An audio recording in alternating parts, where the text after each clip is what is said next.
So we basically just kind of recapped and then looked at this wait for graph. Sorry. You didn't miss much, though, because we kind of recapped some stuff we did earlier. So, okay. So, a nice thing would be is since there's all these algorithms to detect if there's deadlock, when something's making a request, when a process is making a request, if we can test to see if there's going to be a deadlock, and then if there is, we don't let that request happen, right? Or we don't allocate that resource. So there's a few different algorithms basically to avoid deadlocks from ever happening. And so we're going to have a few definitions here, but the maximum claim of a process is the set of all resources that they will ever request. So a lot of processes there's many processes that can say this is all, this is the maximum thing that I'll ever need. Okay, if we know that, that's useful information we're going to see. So like, let's say, for our example, a process might say I'll only ever need 2 units of this resource. So that's its maximum claim. Okay, and then we're going to have a new arrow, and it's going to be dashed, and that's going to be a potential request. It doesn't have to be making it right then. It's just going to say at some point, like if there's like 2 dashed lines, like from here, we have P1 and R. These dashed lines are basically saying that it might potentially at some point make 2. It will never make more than 2 requests. Okay. Let's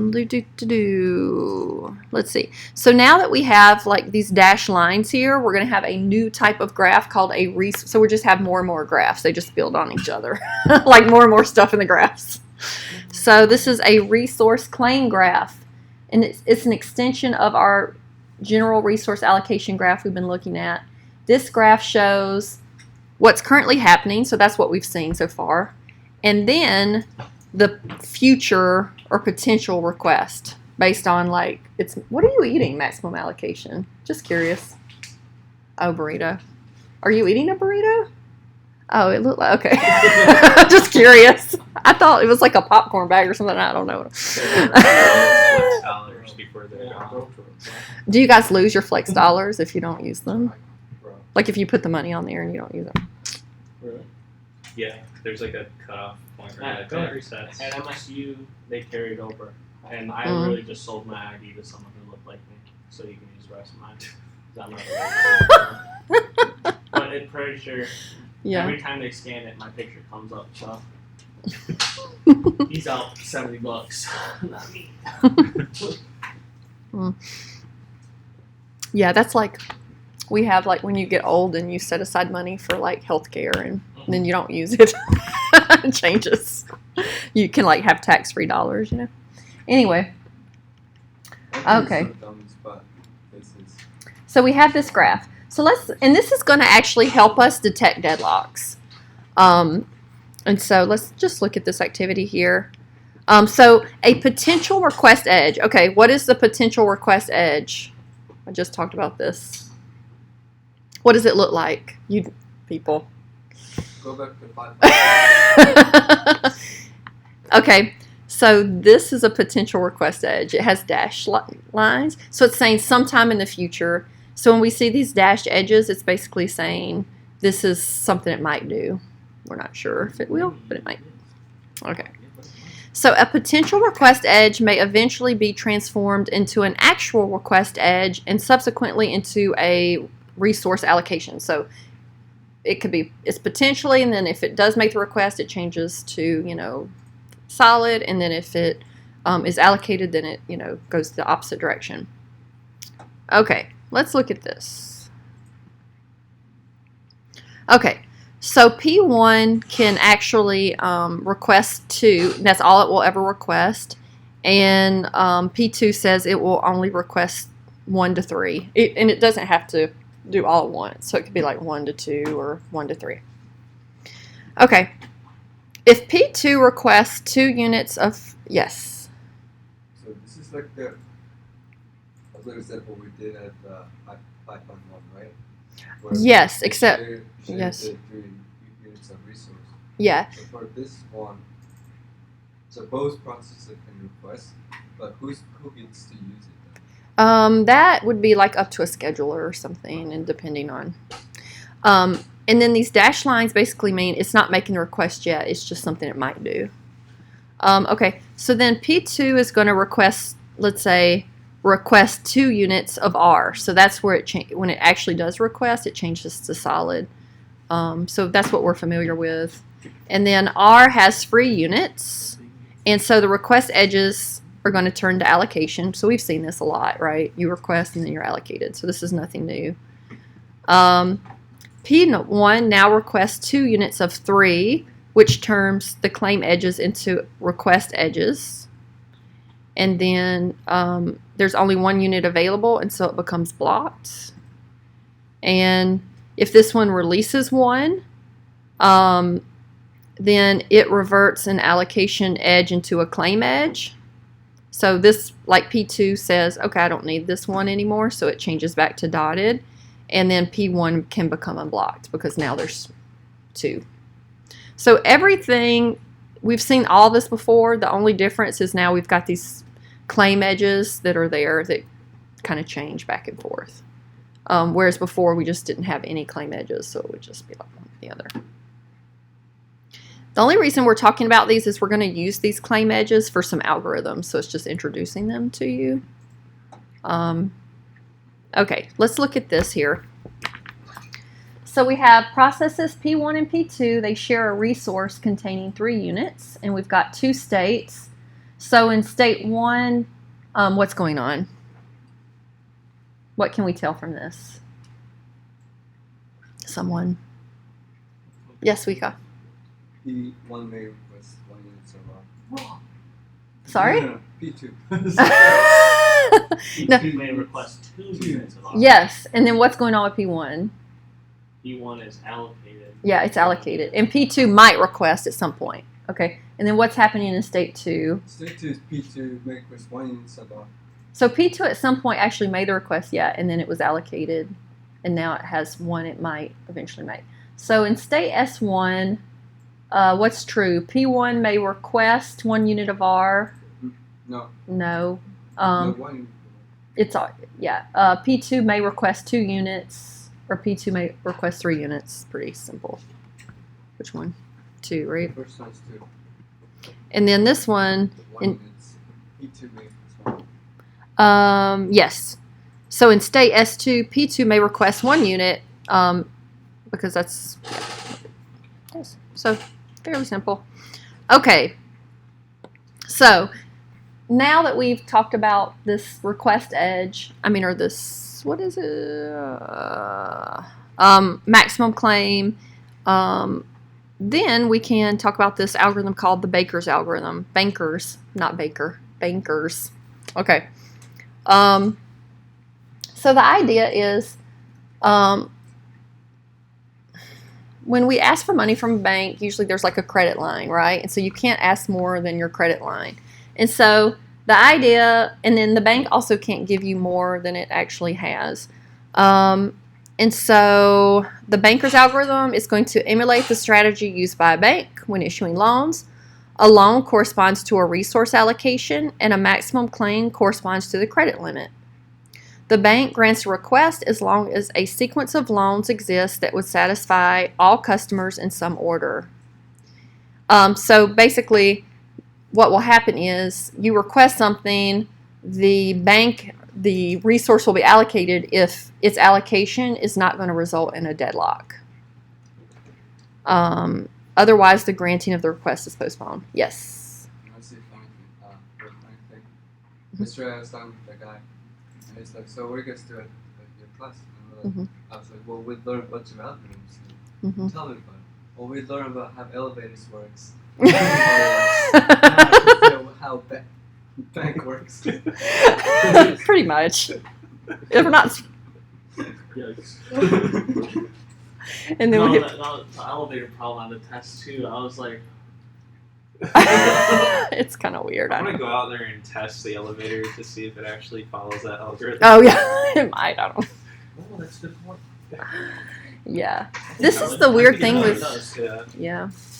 I know it's operating systems is a weird class in the fact that it's like we're learning all these algorithms and then it's not what you think an operating system class would be, right? I mean, to me, it's like if I didn't know anything about operating systems, I would be like, I don't know. I just wouldn't think it'd be a ton of like random algorithms about resource allocation and it's like, scheduling. so what about dining?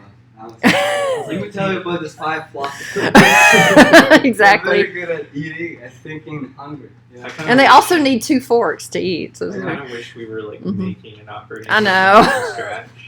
That would be really So cool. we could be like, let's do this, and then we go, oh, we got a problem, we got to solve, Yeah.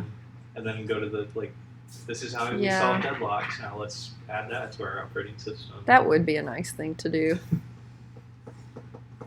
Too late. Since we've got 2 weeks left. That's intermediate. 5, 7. Yeah, maybe. Extra credit. Extra credit, yes. Make a whole operating system. No problem. Yeah, only for the English people. Okay. Okay. So this is actually pretty straightforward. So this is the algorithm. We're going to, given a resource request, temporarily grant the request, and then we're going to execute a graph reduction on the new state. So the request is going to basically be like temporarily assigned, and then there's going to do the graph reduction, and then if that state is reducible completely, then accept S prime as the new state. Otherwise, say no, you can't have the resource. So it's very simple. Yes. If you got like a bunch of claims Mm-hmm. for people that want loans, Yes. you just try them one at a time, and the ones that work good, the ones Yes. that don't, Yes. you reject. Pretty much. Do you go back to the ones that didn't work and see if they do work now? Or? Oh, that you requested? That is a good question. And I am not sure. I would assume so, but I don't know 100%. I mean, it would seem like it. Because the state has changed, right? Yeah. Actually, according to this definition, yes, you would. Because each new state, you do it again for the next state. So, yes, it does do that. Okay, so theorem. If acquisition operations don't result in a completely reducible claim graph, oh my gosh, this is a horrible theorem. If acquisition operations that do not result in a completely reducible claim graph are not executed, then any system state is safe. Okay. Could use some commas. Yeah. Basically, it's just making a theorem, that if you can reduce the state, then it's safe. If you can reduce the graph completely, it's safe. What does safe mean? There's no deadlock. So it's deadlock or safe. Okay, so let's just look at this example. So we have this state. Each of the processes has a request. So it's going to go through and test each one. And nothing's actually been, well, we have a few allocations. R2's allocated to P1 and then 2 units to P3. And then now P1, P2, and P3 all want to request R1. Okay. So first we'll just start with P1. To determine if P1's request can be granted, the banker's algorithm grants the request temporarily. So that's why it's in red. It's like temporary. It's just a test. And then for the purpose of graph reduction, this is the thing that's different.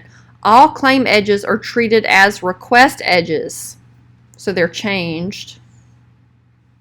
Or they're not changed, but we just treat them. That's why we talked about them, because in this algorithm we're going to treat them like they're claim edges, like their actual like their actual request. So the one we temporarily granted access is treated as a claim. Well, actually, I see what you're saying. No, actually, these claim edges in this algorithm are treated as actual request. So like here, this one's blocked because it's got, like it wouldn't be blocked here, but, well, it's blocked here. But it's also blocked here because it's got another claim edge. And then like this one is blocked. This is a better example because it shouldn't be blocked, right?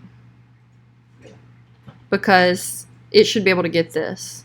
And then these are, it's given, but it's got an extra claim edge. Okay, claim edge was the dotted line. Yeah, claim edge is the dotted line. Yeah. So that's kind of why we talked about this. Is it doesn't seem like why is this useful, but in in Banker's algorithm, we need to know those things. That's why we talked about it.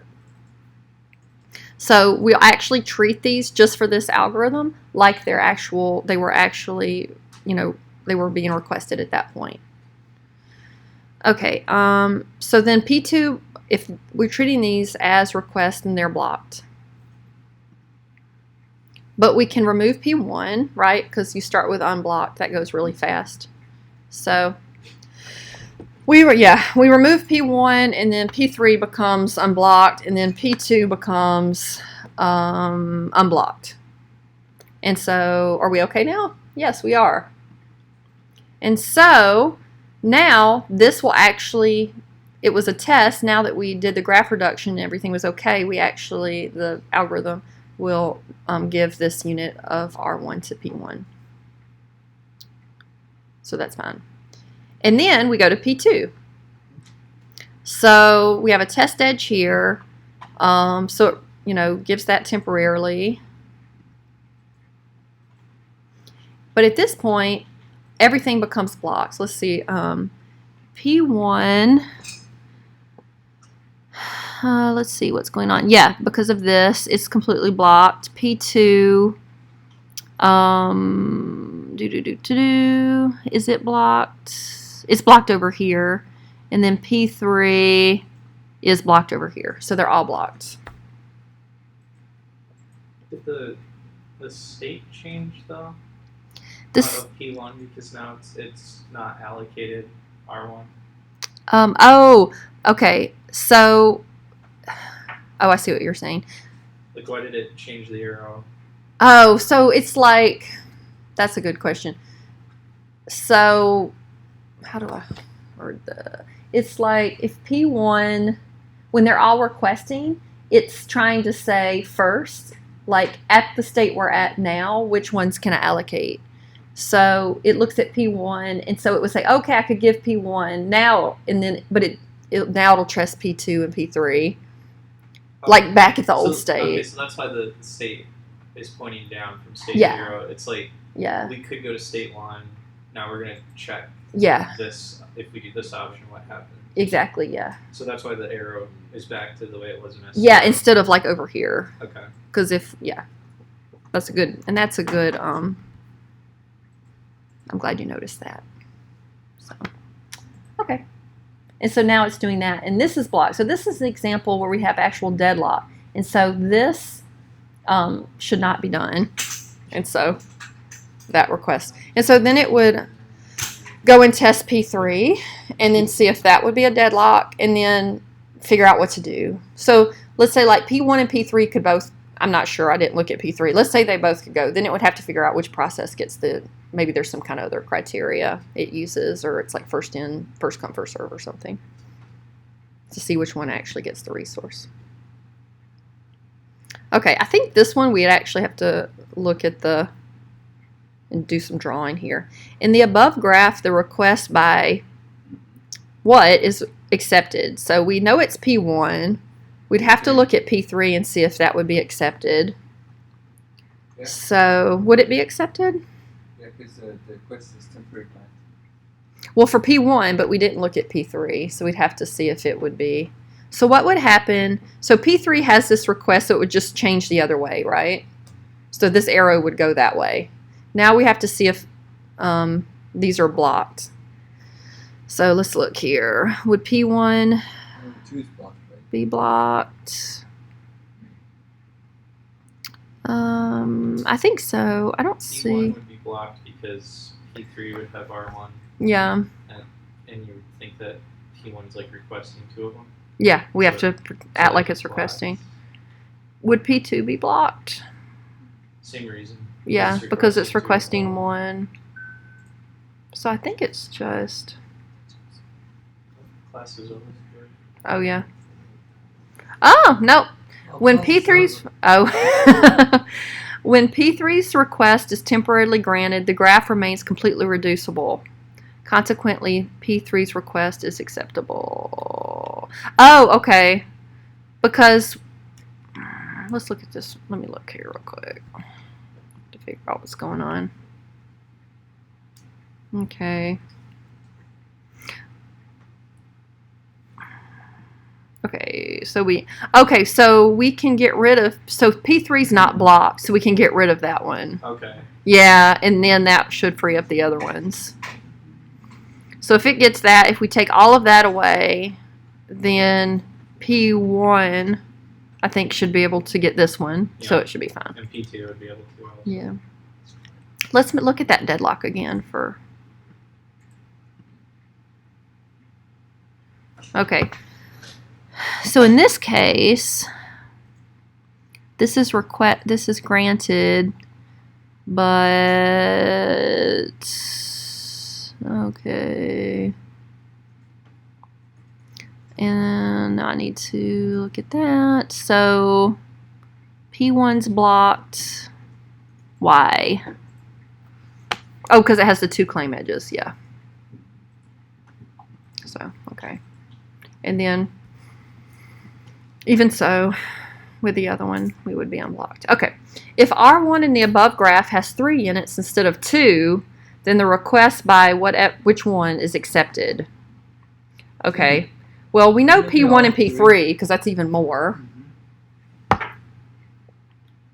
So it has to be all by process of elimination, but we'd have to test P2. There's no P2. Because if you're expanding, then the ones that are going to work should work even better. So P2 was the only one, and that's not an option. So I guess all 3. If R2 in the above graph has 4 units instead of 3, then the request by what is accepted by the banker's algorithm? I would think it'd be all 3. Oh, but I'm wrong. P2's request remains unacceptable despite the additional unit. Oh, is it because it's, how many is it looking at? I should have just looked at it. Okay, so which one are we adding to? If R2 has 4 instead of 3, the request by P2 is not accepted. Oh, okay. Well, why? Because it's still blocked over here, I guess. Let's look. Okay. Okay. Does that make sense, that whole thing? It's pretty straightforward. It's just kind of combining everything. So Banker's algorithm is basically the graph reduction algorithm, but what are we doing?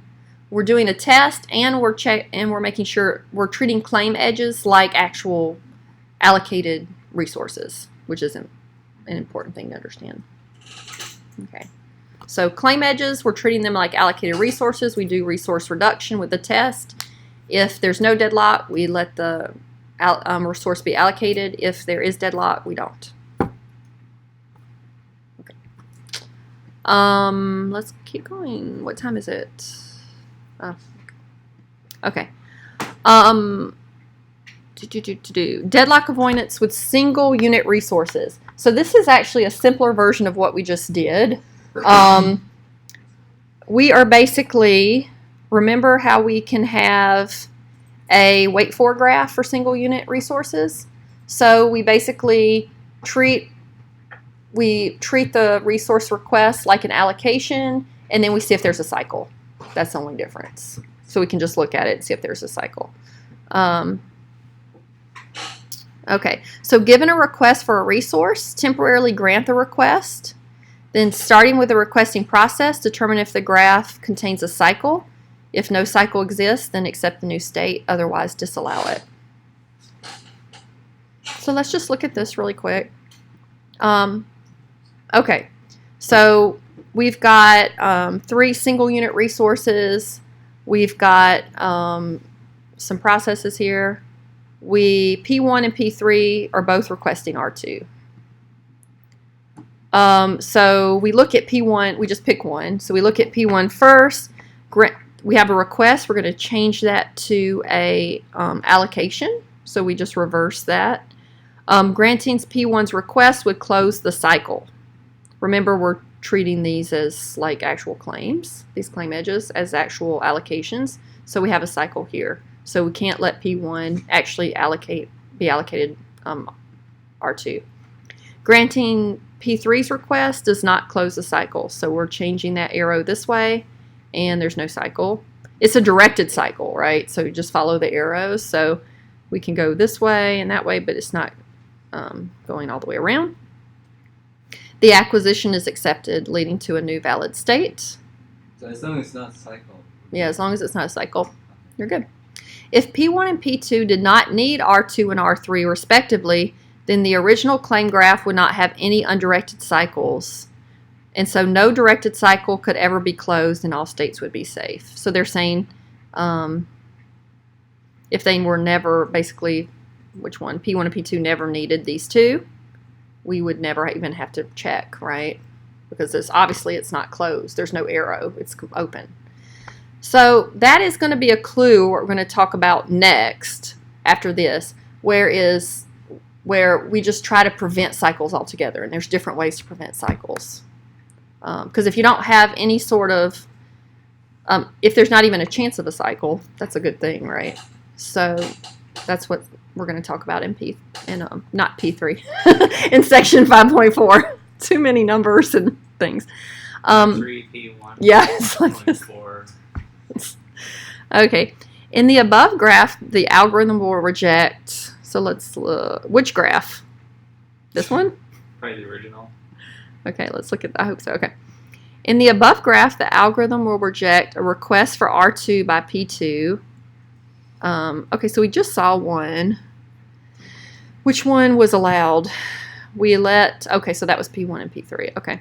A request for R2 by P2, a request for R2 by P4, or a request for R3. Okay. A request for R2 by P2. Let's look at that one.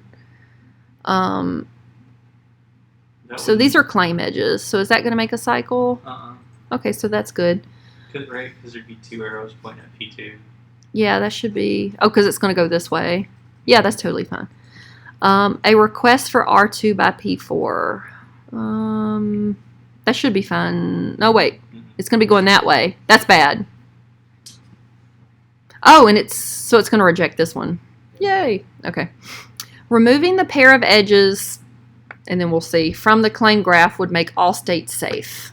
Oh. Okay.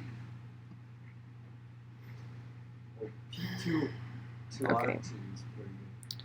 P1 to R2, if we got rid of that, and P3 to R2. Yeah. Okay, I'm good.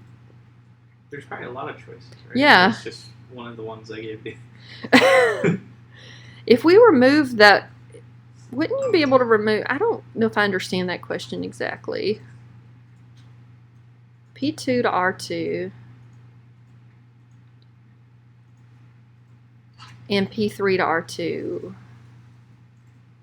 Wouldn't it be any combination because you're removing them? Oh, I guess if you had P2 to R2 and P3 to R2, you could still have a cycle. Like here? P1, could you? Maybe not. Okay, let's look at these other ones. Okay.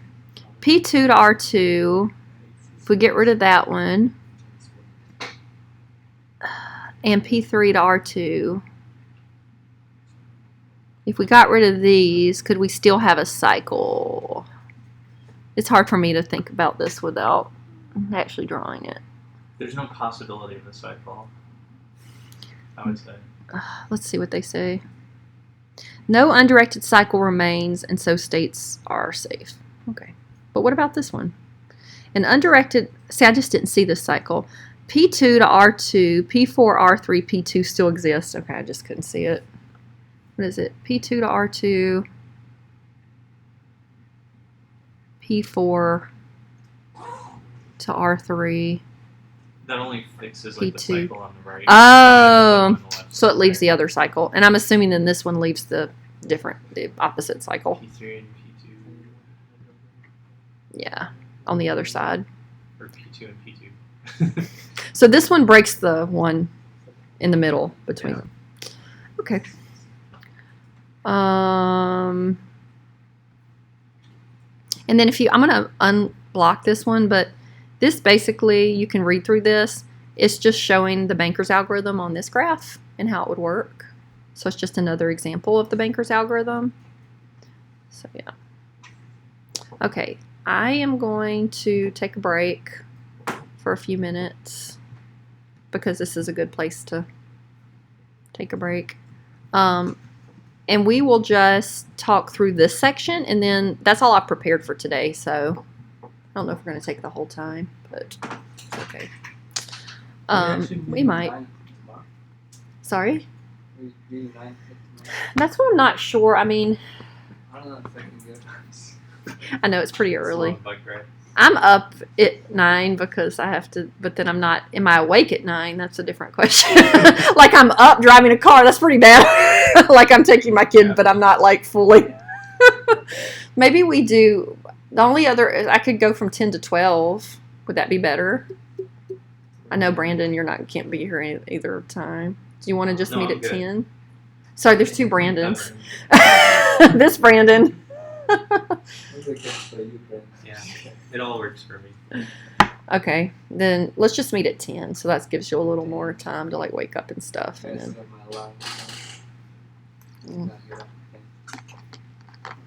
yeah. Getting up at 8 anyway. So. I mean, I wake up at 10 normally, so.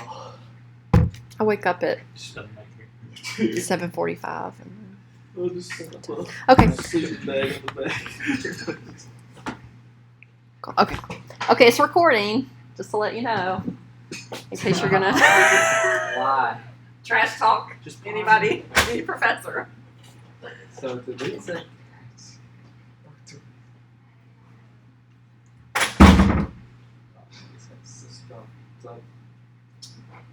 guys, it's strong. It's two little units.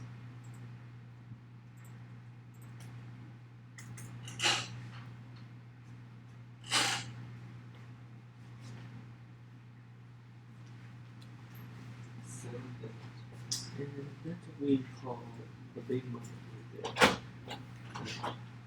money. It's still in it. But I have no money.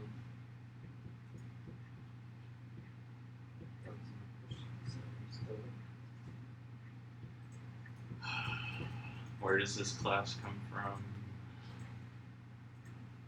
You like all the album artwork that I got for you? Yeah. Like, what is this? There's no words on it. I just looked up crazy, colorful album artwork online. I got like a fucking web page of it all. This guy's got 3 stars. They don't even match up. Chance. I don't know, they're actually destroying.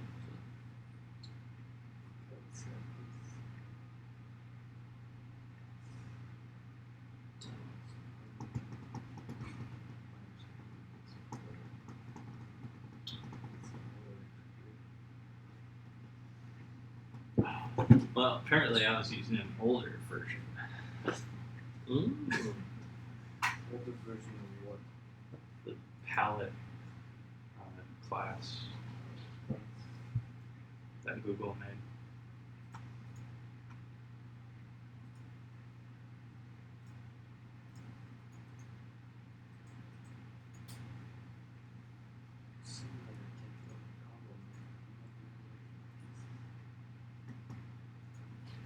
I'm not doing that well for me.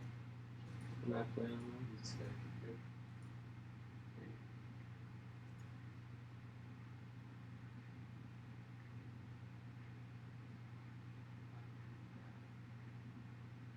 You would come back. Kill. he's gonna lose so much XP. But if he wins, He's gonna gain no XP. So, is Halo Infinite only going to be on like Xbox One, or is it also on I PC? think it might be on PC. I didn't really watch much at E3. And is Halo 5 going to matter if you never played that? Oh yeah, true. Guardians.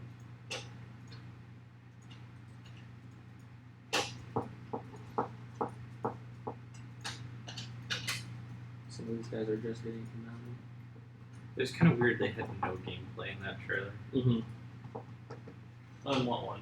The Halo Halo one? Infinite. I was like, the music's right. Sound effects are right.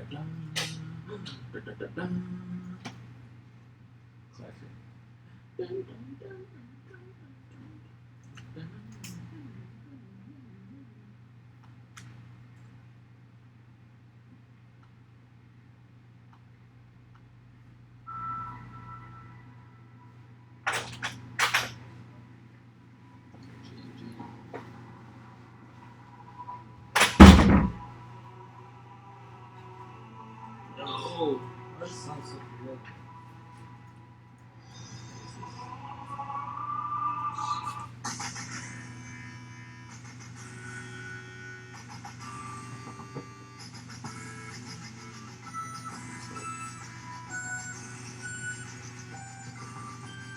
My goal with 6 pounds, 28, 26.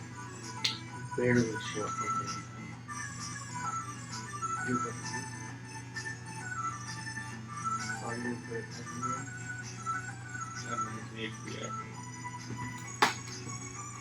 If I survive this round, I can save again for next round because it's gonna be fucking drag and it'll be easy.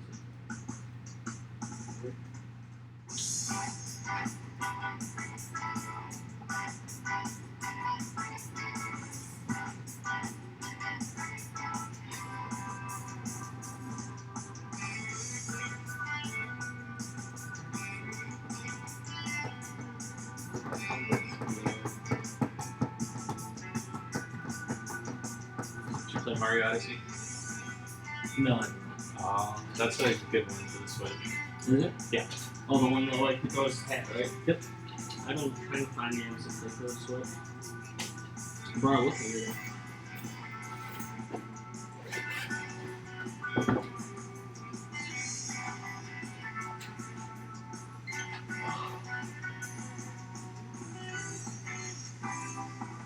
Rocket League. I cannot stand Rocket League. So good. So you got Zelda, you got Smash Brothers, Splatoon's good. I got Isaac. Binding of Isaac.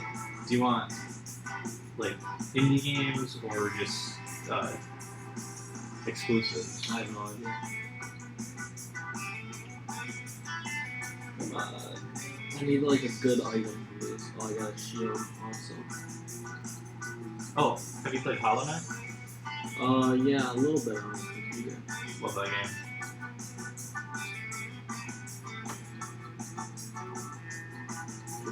Monster Hunter Generations Ultimate. Pretty good. Monster Hunter? Yeah, it's a good Switch game.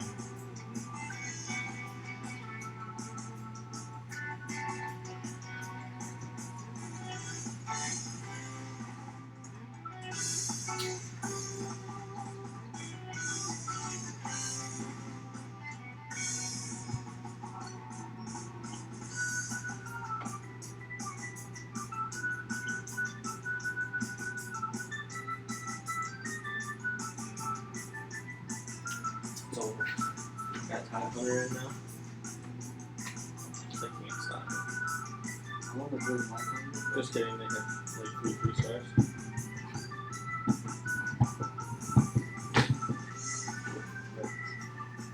There's the 3 loosen guys in there.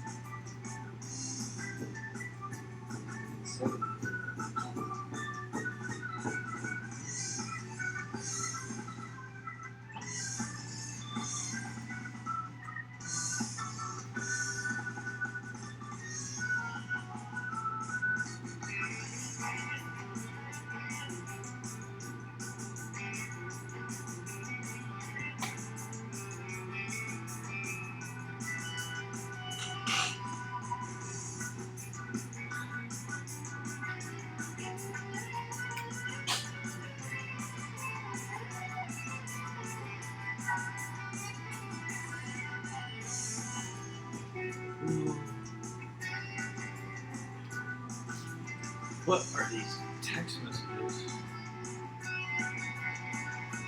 What's this?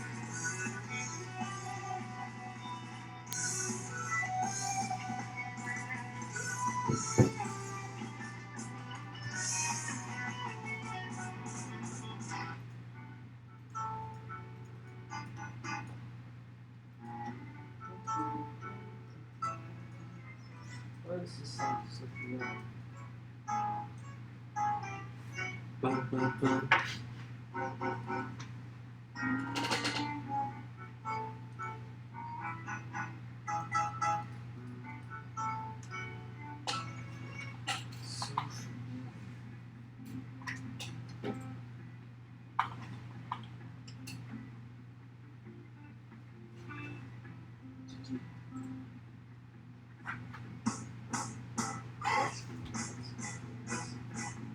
At least I got 30, so.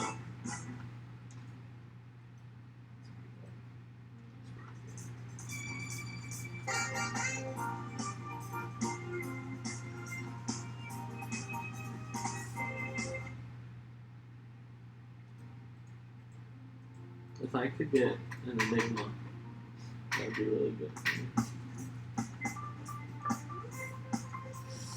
I get tiny mass, but I don't know, dude.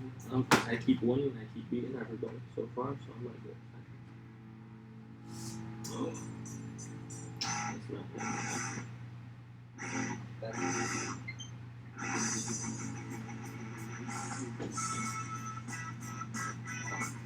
Ooh, Dark Spirit right there.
Okay, so let's do this 5.4 and then this is actually a pretty short chapter, so we'll be done with it tomorrow.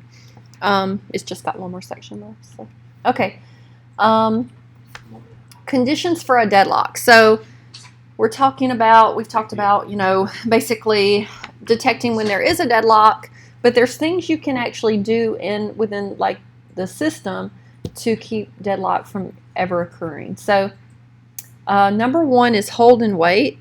And it's basically two processes must each be holding a resource and requesting another resource. That's something you need for a deadlock. If that's not happening, you don't have a deadlock. So there's ways to prevent that. Where if one is holding a resource, nothing else will request that. Like kind of variations of that. And then circular wait. A process must issue a resource request that closes a cycle involving at least two processes and two resources. So if we can prevent hold and wait and circular wait, then we can prevent deadlocks. And so deadlock is structurally impossible if either of these two conditions are eliminated. So this activity basically just shows that. So here's hold and wait.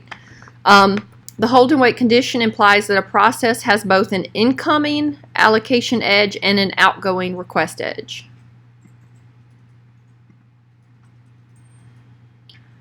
Okay, and so if a system can guarantee that every process has only one of the two types of edges at a time, then deadlock is impossible. Structurally is misspelled, but okay. The circular wait condition implies that at least two processes and two resources must be linked in a directed cycle. If a system can guarantee that a process can never close a cycle by a request operation, then deadlock is structurally impossible. So if you can get rid of either of these conditions, then there's no way you can have deadlock, and you don't have to check for deadlock because it can never happen. Okay, let's look at these. To guarantee that deadlock is impossible, the hold and wait condition must be eliminated for at least 2 processes or all processes.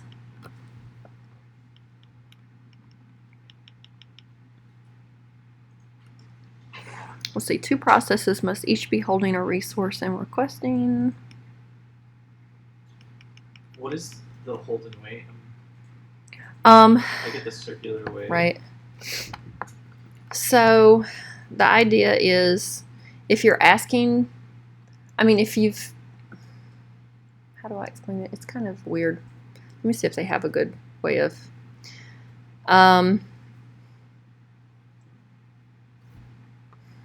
is the blue thing a resource or a process? I thought it was a resource, and that's why now I'm like, because when I read this, I thought that was a resource. I think that's wrong. 2 processes must each be holding a resource and requesting another resource. And it has to be a resource. There's no incoming allocation edge to a process. Is this talking about a wait for graph? Because that's different. Okay, so the idea is, let's say it's a wait for graph, right? So if you can't, like the deadlock happens when it's circular, but part of that is that you have something coming into the process and it's requesting that part, you know, this. So the idea is if you're requesting something, like if you're requesting a resource, basically another thing can't request that resource, so you won't have that pattern right here. While you're holding, so if you can't request while you're holding onto something, yes, then deadlock won't yes, because it's like you're getting rid of a part of that cycle. So the blue thing is a process.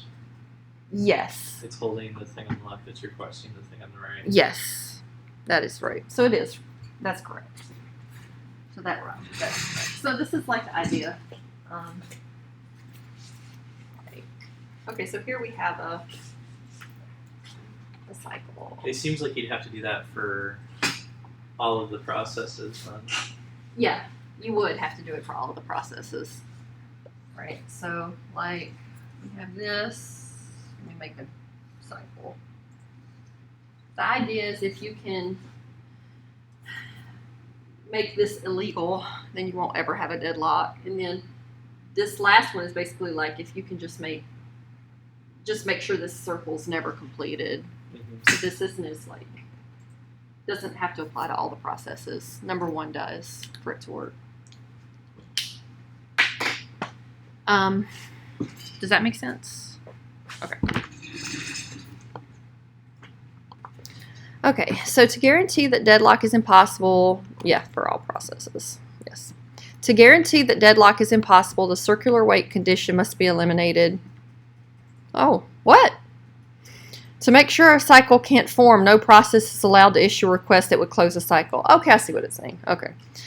To guarantee that deadlock is impossible, eliminating either is sufficient or both. Is it either? It is either. Okay. So there's different ways. So we're going to talk about eliminating hold and wait. There's a bunch of different ways to do that. And then we're going to talk about eliminating the circular wait. Okay, so for eliminating hold and wait, you can do number 1. Every process must request all resources ever needed at the same time. The price paid for this approach is very simple, is poor resource utilization, right? Because resources are held for unnecessarily long periods of time. So the idea is like, well, I might eventually need 3, even though I only need 1 right now, so I have to ask for 3. And so 2 of those you might not even be using very often. So every process must release all currently held resources prior to making a new request. So that's like I have, you know, like R1 and R2. Let's say I have, R1 and R2, and I need R3. Also, I have to release R1 and R2 and then get all 3 again. It's kind of weird. It's like you're doing the same thing twice.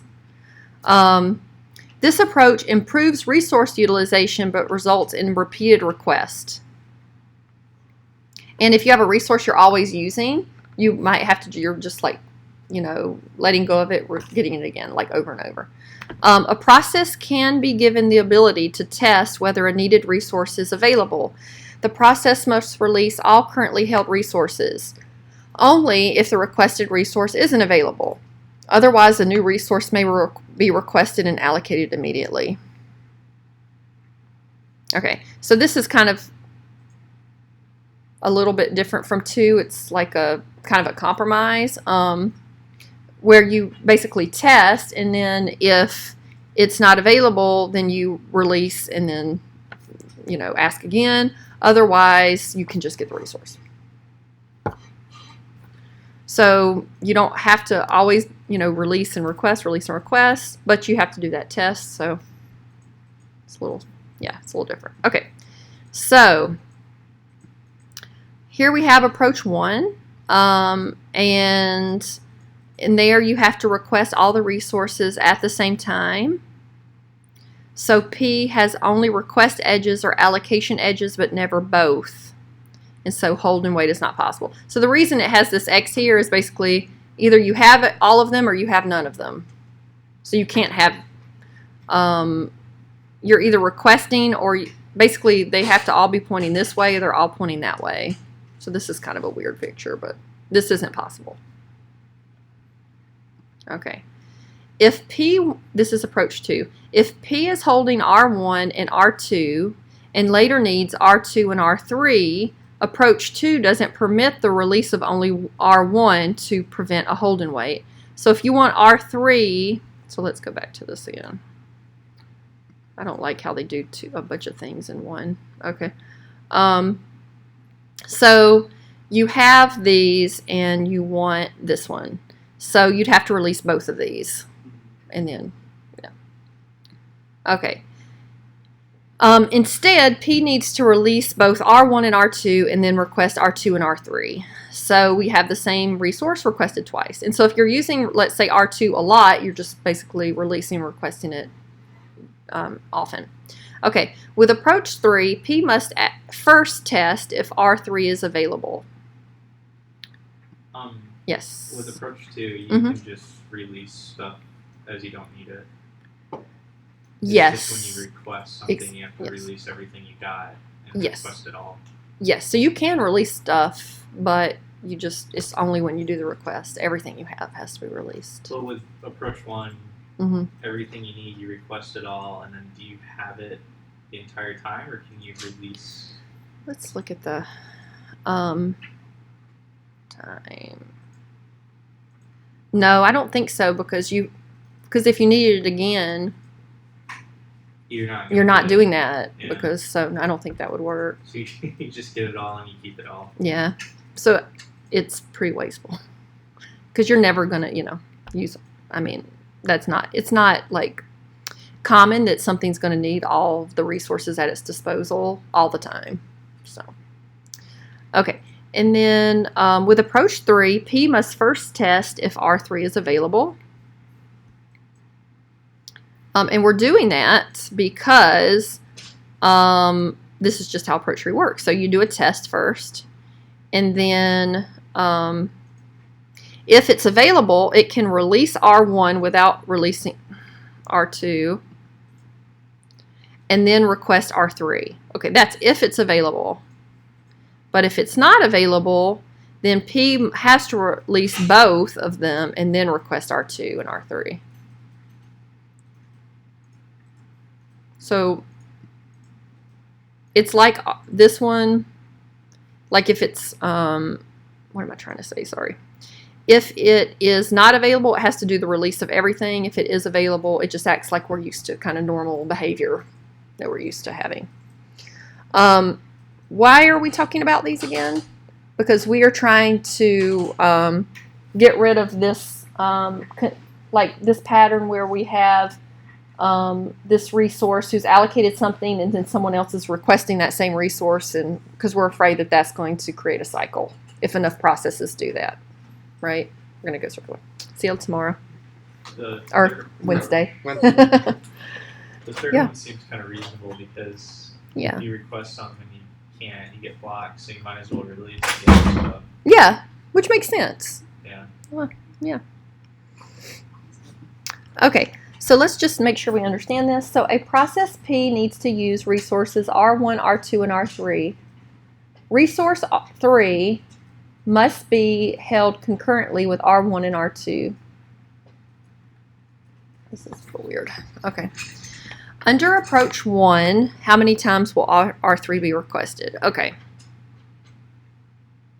It'll be just requested once, right? Because when you request, you have to take it. Under approach 2, R3 will be requested how many times? Okay. Every process must release all currently held resources prior to making a new request. So both R2 twice. R3 is requested once with R1 and a second time with R2. Okay. This is a little bit of a weird question. It needs to use R1, R2, and R3. R3 must be held concurrently with both R1 and R2. So I guess it means like if you ask for R1 or R2, you have to ask for R3 too. So yeah, like this, it doesn't say like which order. Maybe you need them all three at the same time. Yeah, I agree. It's very strange. It's a weird question. So under approach 2, so we're assuming then that's like R1, then R2, and then but it's it doesn't make that clear at all. So sorry. Just know this. This book is horrible. Under approach 3, if R2 is available, R3 will be requested how many times? Okay, let me think about this. So if you're doing it R1, R2, and R3. Oh, okay. Still twice, right? Yeah, it should be twice. Oh, no, because it's available, so then it releases. Checks the availability. If available, then R1 does not need to be released. Remember, it's only when it's not available. It's like, okay. Yeah, it's weird. It doesn't really help. Why does it release R3? Okay. After using R1 and R2, 3, if available. Because that's just. Oh, but it said it would hold it concurrently. So that doesn't make sense to me. After using R1 and R2, the process checks the availability of R3. If available. It didn't ask about R1. It didn't, so I'm very confused. But if R3 isn't available, so does it mean like this? Is this what it's talking about? Yeah. This example? I think it's talking about this example. Because that would make sense. But if R3 isn't available, okay, so here, if R3 is available, P can release R1 without releasing R2 and request R3. So that's one. So it's just this example. But that's stupid because it didn't. Sorry. Sorry on behalf of the people who wrote the book. I think I get it. I just don't get their question. Their question's really weird. Okay. Yeah, I get the question, Oh, that's more problematic. That's okay. We're gonna skip this one. I looked at it. I felt it was unhelpful. I should have probably thought the other one was unhelpful too. Sorry. Okay. Eliminating circular weights. So here we talked about, in the last one, we talked about different ways to eliminate Holden weight. Now we're looking at eliminating the circular weight. Okay. So a cycle can be closed only when 2 or more processes request the same resources but in a different order. See you later. A circular wait is prevented if all processes are required to request all resources in the same order. So that we're going to use ordering basically to make sure, like, so if we have a certain order, the idea is if we go in a certain order, we can figure out that like the circle's about to be closed and stop that. So one approach is to assign a sequential ordering to all existing resources. And they have a definition. This definition is going to make more sense when we see it. So I'm going to show it to you, and then we'll look at that. All processes are then required to request resources in increasing sequential order. So a process already holding a resource with a number I may only request new resources where I is less than J. So this is the idea. Let's say that you have like 4 resources, your process, and then you like have resource R3, you have, access to it. Then you can only ask for resource 4 because that's greater than 3. You can't ask for 1 and 2. And the idea is if we follow that ordering, then we can't have a complete cycle. So. What if you need resource 1? Do you have to like release your stuff and then request 1 and then request 3? They don't talk about that in this part, so I'm assuming you're just blocked or there has to be some strategy. But they just say like you can't. So, but yeah, if you really, I don't know. Maybe when it becomes available or something, then you kind of keep going. Yeah, you'd have to, but yeah, if you wanted like access to resource 1, you would have to release this one. Circular. No. The strict ordering rule can be relaxed if the needs of individual processes are known in advance. In particular, any resource used by only one process cannot be part of a cycle, right? Because if only one process needs a resource, there's no blocking happening. And so that one, so you can, if you know those kind of things, you can there's like exceptions. So yeah, so it's going to show an example of that in here. Okay, so we have 3 processes. They're sharing 4 resources. We've got P1 that's allocated resource 3.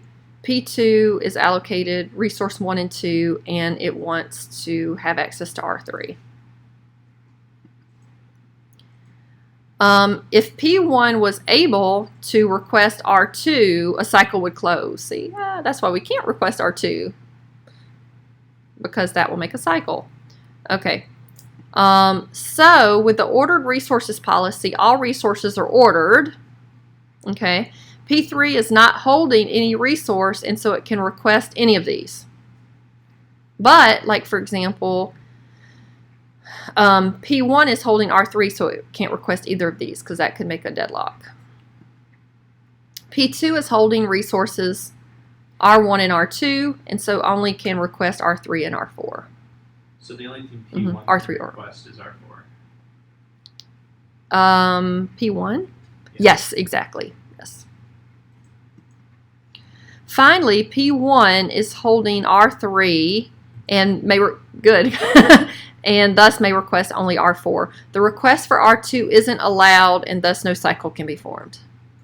So we can see how that would work.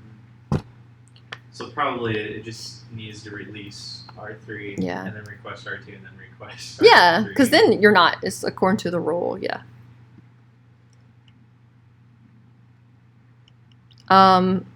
So which request is illegal in the above graph under the ordered resources policy? Which graph? I love this. This is great. Okay. The first graph? Yeah. Okay. P1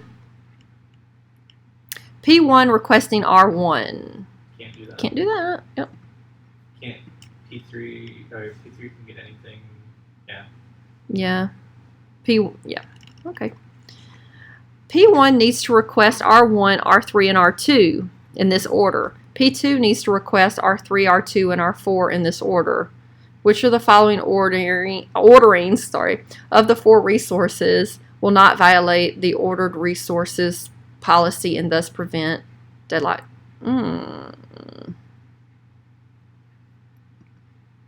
Oh, they mean like this ordering. This is a weird question.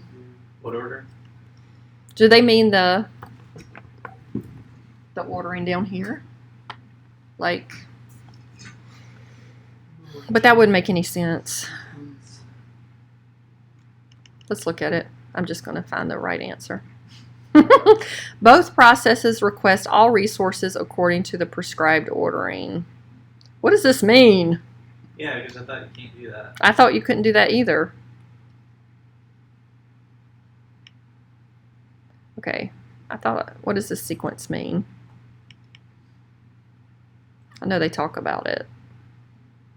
I think they did in the just above the example. Yeah, Like sequence. in the blue box.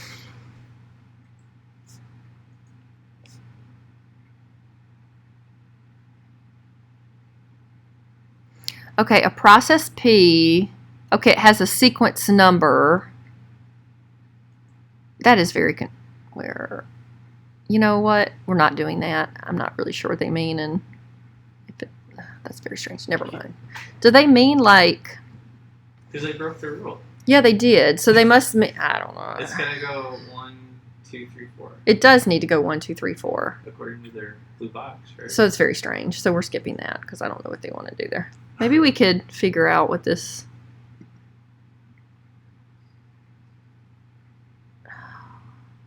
Okay, process P1 needs to access these resources. Process.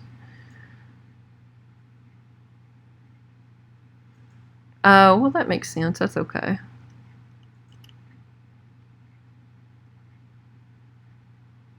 Yeah, I don't understand what they're doing there. I have to look at it some more. And that's not giving me any clues. Here, let me stop this.